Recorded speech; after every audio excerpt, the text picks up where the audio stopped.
বাঙালি মুসলমানের মন, আহমদ ছফা। বার্ট্রান্ড রাসেলের দর্শন ও মনীষার এক অংশমাত্র সাধারণের চোখে পড়েছে, অপর অংশ চাঁদের অপর পিঠের মতো লোকলোচনের অন্তরালে রয়ে গেছে। গোটা পৃথিবীর মাত্র 40 জন বিশারদ লোক নাকি প্রিন্সিপিয়া ম্যাথমেটিকা পড়েছেন। তাদের সকলে যে রাসেলের সূক্ষ্ম চিন্তাপদ্ধতির সূক্ষ্ম তন্তু পুরোপুরি অনুধাবন করতে পেরেছেন এমন গ্যারান্টি কেউ দিতে পারেনি। দর্শনে তার নিজস্ব অবদান থিওরি অব ডিসক্রিপশন প্রসঙ্গেও একথা এতটা না হলেও অল্প বিস্তর খাটে। জনপ্রিয় রচনাসমূহ সাধারণ মানুষের কাছে এনেছে তাকে, একথা সত্য বটে, কিন্তু আসল রাসেল মানুষটিকে তার মধ্যে পাওয়া যাবে না। রচনারীতির সরল ভঙ্গি এবং রজু বক্তব্যের মতো মানবিক ভাববেগের স্মরণের মাধ্যমে যেন জনসভার জানান দিতে চেয়েছেন তাদেরই একজন তিনি। মনের গুঞ্জরণশীল ভাবনাগুলো আলাদা করে হেঁকে হেঁকে সঠিক ভাষায় অত্যন্ত পরিচ্ছন্নতা সহকারে তর্জমা করতে পেরেছেন বলেই তিনি মোটামুটি ভাবনা চিন্তা করতে সক্ষম মানুষের মনেও একটা আসন অনেকটা জোর করে আদায় করে নিয়েছেন। লোক মনোরঞ্জনের অভিপ্রায় তিনি লেখেননি, বরং বলা চলে অনেক সময়েই বেশিরভাগ মানুষের সংস্কার বিশ্বাস এবং চিন্তন পদ্ধতির উপর খুব তীক্ষ্ণ আক্রমণ চালিয়েছেন। এখানে ধরা পড়ে রাসেলের লক্ষ্য করবার মতো একটি বিশেষত্ব। আক্রমণ করার যে একটা পালোয়ানি বা খেলোয়াড়ি উল্লাস থাকে তা রাসেলের নেই। ব্যথিত হয়েছেন অনেক সময়, কিন্তু ধৈর্য হারিয়েছেন কম সময়। তার পছন্দ এবং অপছন্দের সীমানাটাও তিনি টানেন নিজের ভঙ্গিতে। কোনো কিছু মনপুত না হলে তিনি কারণ বলে দেন, বিষয়টি তার মনপুত নয়। যেহেতু তার ধারণাতে বিষয়টি মানুষের শরীর মনের সুস্থ বিকাশের অনুকূল নয়, যুক্তিগুলো থরে থরে সাজিয়ে বিন্যাস করে দেখাবেন। রাসেলের উইট হীরার ছুরি। ইচ্ছে করে কথা বলেন না, হঠাৎ কথা বলবার ঝেঁকে ঠিকরে বেরিয়ে আসে। প্রচলিত অর্থে চমৎকার ধারালো ভারালোর কোনোটাই নয়। বার্নার্ড শর মতো ক্ষোভ মেশানো জ্যাঠামি দিয়ে লোক হাসানোর ইচ্ছা রাসেলের আদৌ নেই। তিনি কিন্তু লোককে শিক্ষা দিতে চান, তাই বলে আগ্রহাতির্য তার নেই। মানুষের জানা প্রয়োজন, ইচ্ছে করলে মানুষ সত্যকে গ্রহণ করতে পারে। তাই রাসেলীয় উইট ঝিলিক দিয়ে বুকে বেঁধে, কিন্তু মুখে হাসি আসার আগে মনে চিন্তার শিকড় বাড়িয়ে দেয়। তার অপছন্দ বোধ আছে, সেটা কঠিন এবং হিমশীতল, মাংস ভেদ করে হাড় পর্যন্ত স্পর্শ করে, কিন্তু ঘৃণা সম্ভবত তা তিনি করেন না। তার মতের পুরোপুরি বিরোধিতা করেছেন এমন মানুষও তার রচনারীতির প্রতি আকর্ষণ চেপে রাখতে পারেননি। তার বক্তব্য চতুর্মাত্রিক, তাতে স্পষ্টতার সঙ্গে তীক্ষ্ণতার মিলন ঘটেছে। প্রথম দৃষ্টিতেই অর্জুনের মতো পাখির চোখ দেখে ফেলেন। কেউ তাকে গ্রহণ করুন বা না করুন ইচ্ছে, তার কাজ বিষয়টি ধরিয়ে দেয়া, তিনি কর্তব্যমাত্র পালন করছেন। অঙ্কবিদের নিখুঁত পরিপাট্যের সঙ্গে আরেকটি দুর্লভ গুণের মিশেল দিয়েছেন তিনি, যে গুণটি ধ্রুপদ সঙ্গীতের রস। বস্তুত সংখ্যার রোমাঞ্চ গণিতিকের মনে উচ্চাঙ্গ সঙ্গীতের সমশ্রেণীর নিষ্কাম আবেগের জন্ম দেয়, কিন্তু তাদের অনেকেই এই গভীরতার সন্ধানী জাফরানের গ্রাণ এবং অনুভূতির লাবণ্য অপরের কাছে তুলে ধরতে পারেন না। কিন্তু রাসেলের পারঙ্গমতা সন্দেহের অতীত। তার মানবিক আবেগের স্পর্শ লাগা রচনাগুলো পাঠের পর মনে রসিয়ে ওঠে ধ্রুপদ সঙ্গীতের করুণ মূর্ছনা। মন চারধারে আপনা থেকেই প্রকাশিত করে শান্ত শীতল এলানো ছায়া, মরুভূমির মধ্যে উদ্যানকুঞ্জের মতো। বলতে স্বাদ হয়, বৈজ্ঞানিক, দার্শনিক, অঙ্কবিদ যাই হোক না কেন, এই ঋজুরেখ চিন্তার অধিকারী ধাতব কঠিন মানুষটির মধ্যে এমন কেউ কোথাও একজন আছেন যাকে শেক্সপিয়র শেলির জাতভাই বলতে পারি। শুধু রচনারীতির ওপর যাদের নামধাম খ্যাতি, রাসেল সে জাতীয় পুরুষ নন। সংসারের ঝড় ঝঞ্ঝায় প্রবল সামুদ্রিক তিমির মতো যুঝেছেন। তার অস্ত্রলেখা বীরত্বের প্রতাকের মতো সকল গতরে ছড়ানো রয়েছে। ওয়ার্ডসওয়ার্থ নিউটন সম্বন্ধে যা বলেছেন, voyaging alone in the ocean of thought, রাসেলের ব্যাপারেও কথাটা লাগসই। তা ঠিক, রাসেলের আরেকটি দিকও রয়েছে। নিষ্ক্রিয় চিন্তাবিদের জীবন রাসেলের নয়। এক মহা সমুদ্রে পাড়ি দিয়ে মুক্ত মানিক তুলেছেন এমন অনেকে আছেন। শিগগির কিংবা দেরিতে তাদের অবদান মানব সমাজ গ্রহণ করেছে। রাসেল চিন্তানায়ক, একাকিত্বের বিষণ্ণ বেদনা অনেক চিন্তানায়কের প্রিয়তম সুহদ।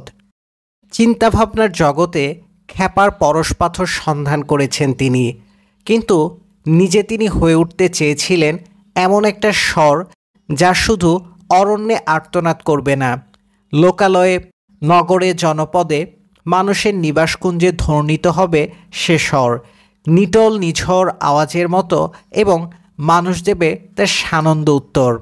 মানুষের আবেগে, চিন্তার অসার আকুলাকুতি রাসেলকে প্যাঁচালো বিতর্কের পানে ঠেলে দিয়েছে।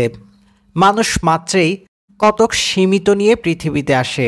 তার চৌহদ্দি ডিঙানোর আকুতি, যার মধ্যে যত বেশি প্রবল, পশুর সঙ্গে তার প্রভেদ তত স্পষ্ট।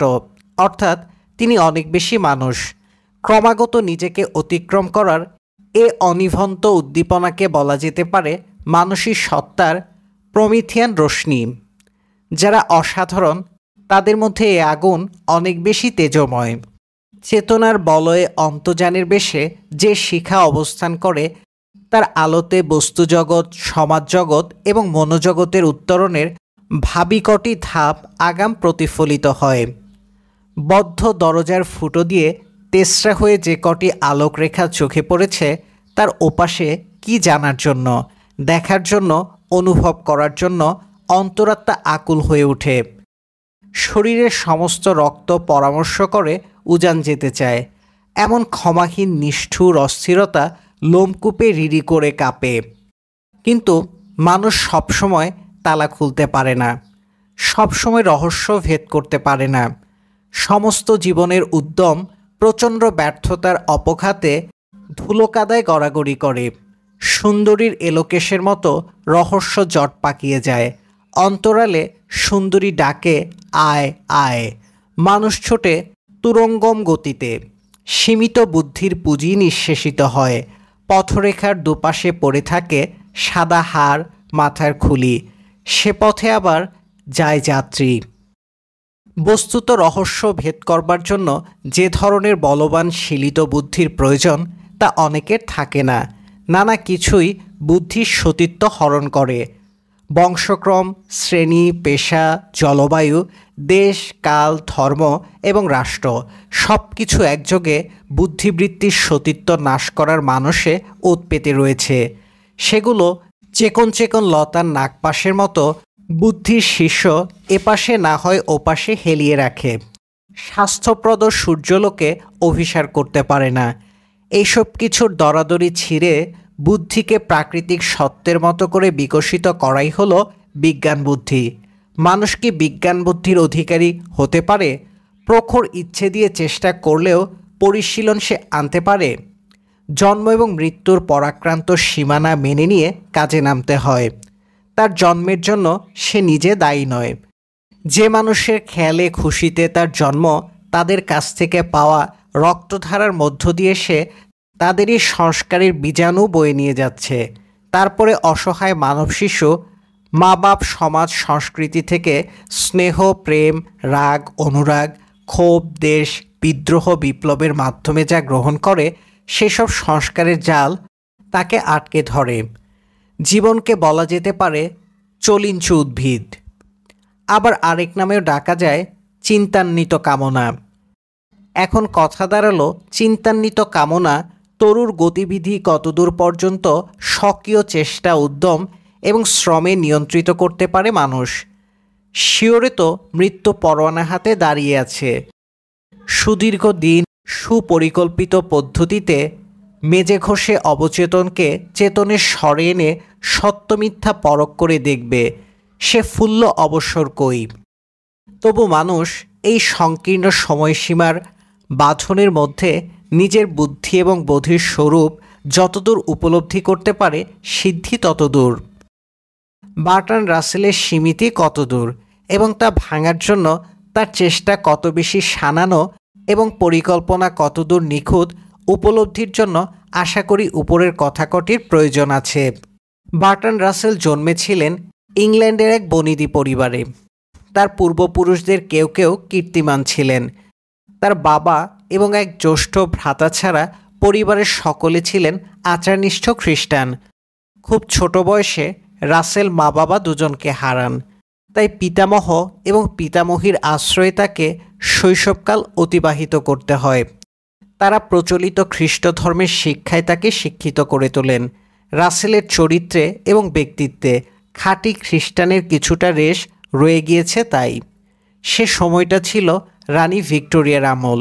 ঐতিহাসিকেরা রানী এলিজাবেথের যুগ থেকে ভিক্টোরিয়ার রাজত্বকাল পর্যন্ত প্রসারিত সময়কে ইংল্যান্ডের ইতিহাসের স্বর্ণযুগ বলে অভিহিত করেছেন। এই সময়ে বাকি 4টি মহাদেশে ব্রিটিশ সাম্রাজ্যের বিস্তৃতি ঘটে।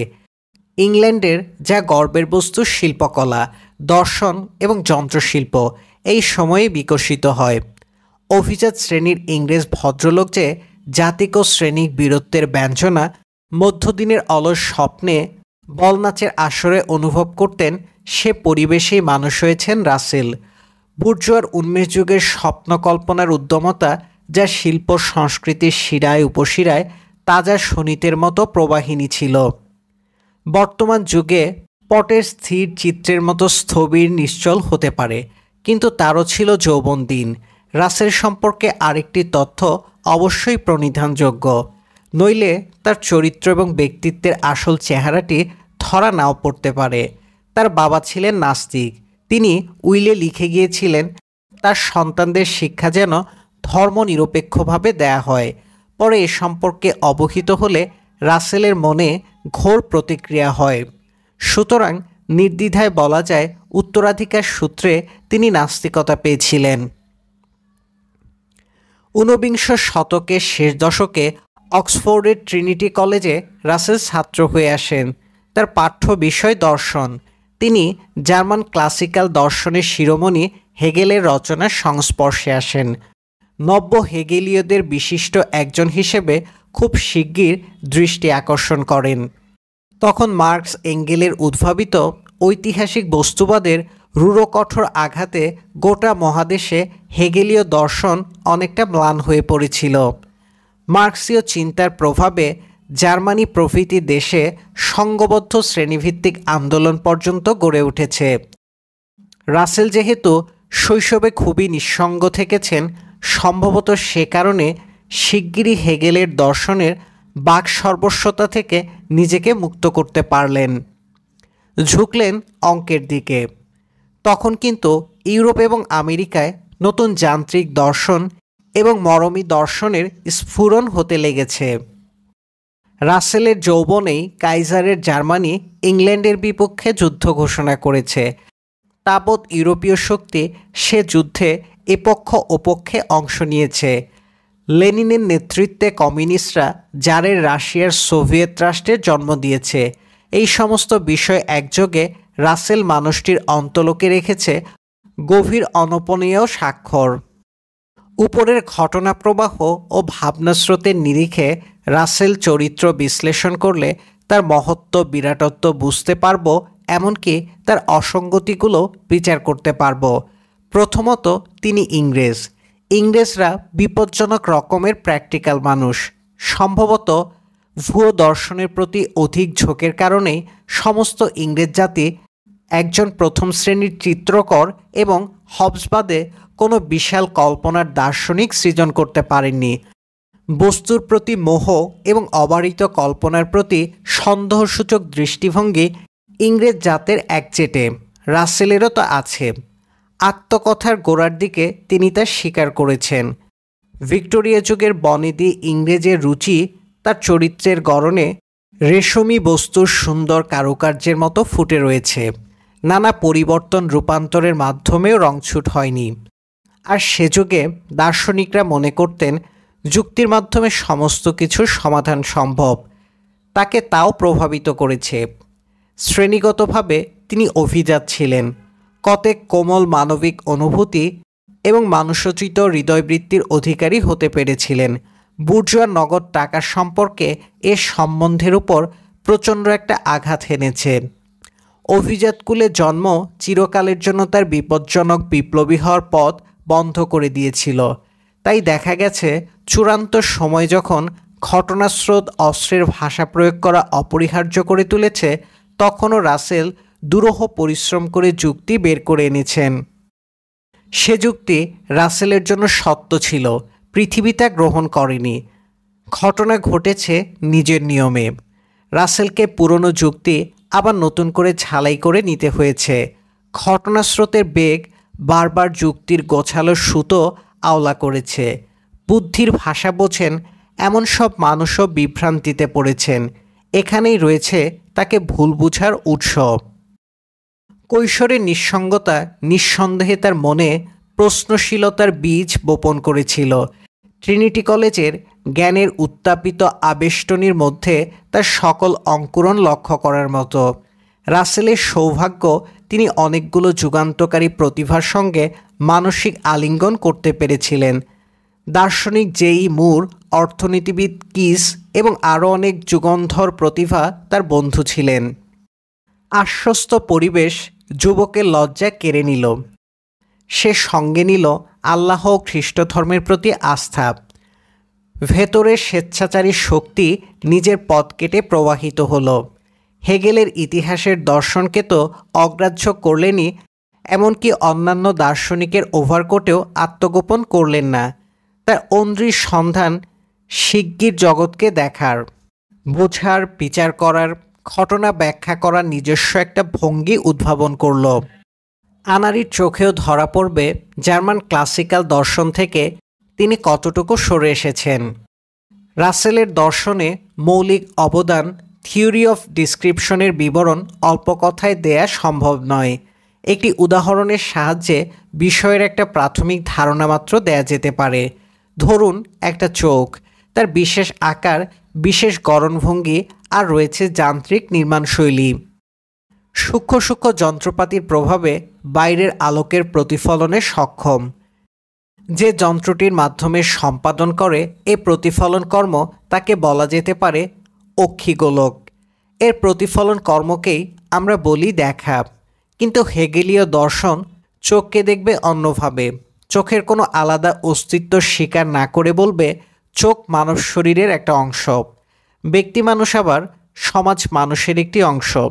সমাজ যখন সার্বভৌম রাষ্ট্রে পরিণত হয় তখনই আসে সাবালকত্ব। তার মতে রাষ্ট্র মানুষের হাতে গড়া ঐশী প্রেরণার শ্রেষ্ঠ প্রতীক। ওখানেই তিনি থামেননি, বিষয়টি অনেক দূর গড়িয়ে নিয়ে গেছেন। জাতিতে জাতিতে যুদ্ধ ক্ষতিকর নয়, বরং লাভজনক। রক্তক্ষয়ী যুদ্ধের মাধ্যমেই ঐশী রাষ্ট্রের প্রতিষ্ঠা হবে। হেগেল জীবনে প্রশিয়ার বাইরে যাননি, তাই জার্মান রাষ্ট্রকে বিশ্বরাষ্ট্র বুঝতেন। এখনও হয়নি যাওয়ার পথে। প্রমাণ করার জন্য বিরাট বিরাট কেতাব লিখেছিলেন। তার একটা প্রচ্ছন্ন নির্দেশ ছিল দর্শনের অন্তরালে। সম্রাট অস্ত্রশস্ত্র সংগ্রহ করে যদি যুদ্ধ ঘোষণা করেন তাহলে শিগগিরই বিশ্বরাষ্ট্রের প্রতিষ্ঠা হয়।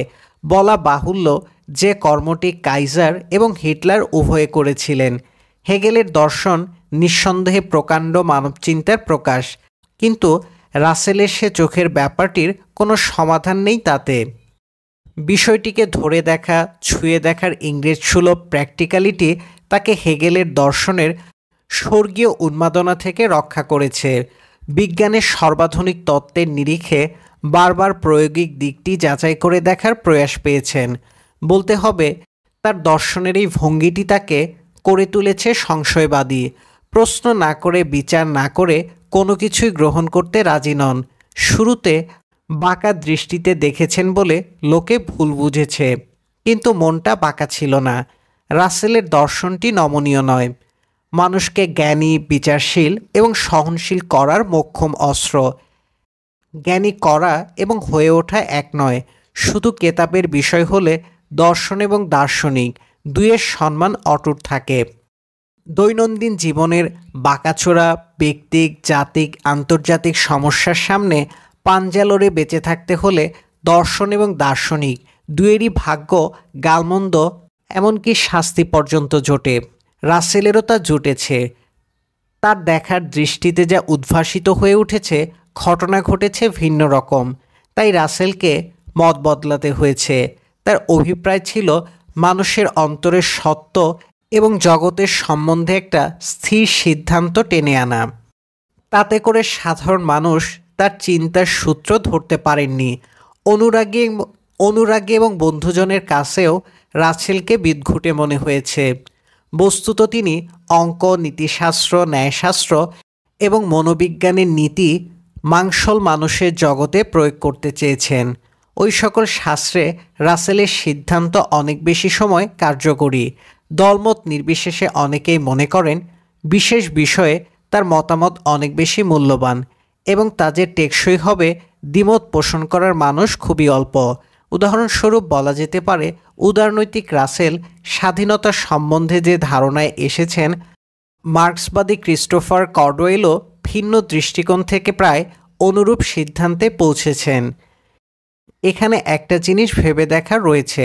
অন্যান্য নামকরা ব্রিটিশ, মার্কিন বুদ্ধিজীবী, লেখক, চিন্তাবিদ এবং দার্শনিক যেখানে আপোষ করে খানাখন্দের মধ্যে অঘোষিতভাবে তলিয়ে গেলেন, অনুরূপ অবস্থায় রাসেল এগিয়ে আসতে পারলেন কেন? D.H. লরেন্সের নাম উল্লেখ করা যেতে পারে। তিনি খনি মজুরের ছেলে। লাঞ্ছিত এবং বঞ্চিত জনের প্রতি তার সমবেদনা অনেক বেশি বাস্তব এবং ঘনীভূত হওয়ার কথা, কিন্তু তিনি হলেন ফ্যাসিবাদ, বর্ণবৈষম্যবাদ এবং হাতুড়ে সুলভ যৌন সর্বস্বতাবাদের প্রবক্তা।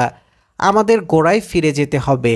সে সন্দেহ রাসেলকে সহজ বিশ্বাসী হতে দেয়নি। কঠিনের পূজারি করেছে। তার বলেই রাসেল বেরিয়ে আসতে পেরেছেন। পক্ষান্তরে লরেন্সের মধ্যে চিন্তা ছিল না, ছিল সংবেদনা।